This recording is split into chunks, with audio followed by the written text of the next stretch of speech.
everyone, it's Mitcha here. I never thought that I would have to make a video like this, but after seeing how I've been literally publicly humiliated by someone that was supposed to be one of my closest friends, I feel like I just have to say something. I'm gonna be opening up about my recent history with my friend Tessa. Before I begin, I've never ever publicly negatively spoken about Tessa, and this video is in no way to harm her reputation or bring her down in any way. As I always say, we rise by uplifting others, and after seeing her deflect on this whole situation that she's getting backlash on, I just have no choice other than to speak up and defend myself for once. Tessa, I know you're watching this.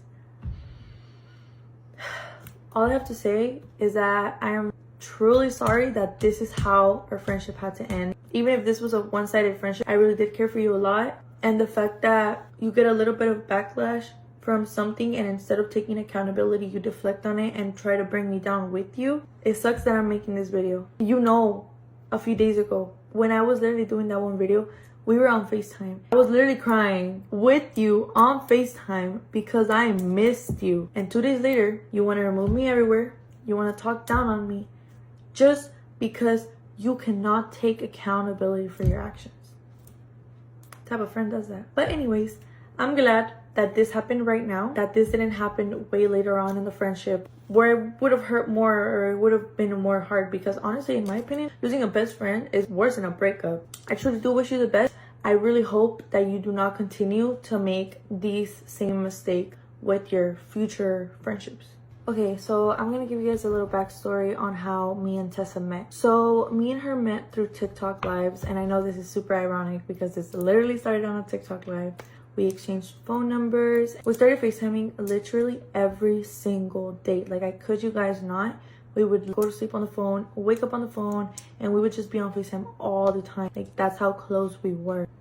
And then Tessa's quince comes up. Tessa invites me to her quince. But as we all know, I do live in Texas and she lives all the way over there in LA. Of course, I wanted to be there for my girl. Like, I didn't want to miss that moment, especially on how much she insisted. She wanted me to be there, how she would talk about it all the time. To make this trip, I literally had to make so many sacrifices, and I will talk about that later on in the video. I ended up wanting to take that risk for her because she was my friend and I really had a lot of love for her. I want to address some allegations that have been made.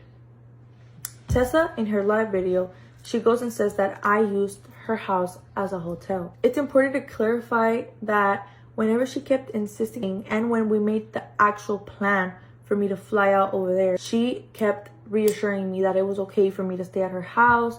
I don't find it fair how she insisted so much for me to actually be there, for her to say that I used her house as a hotel.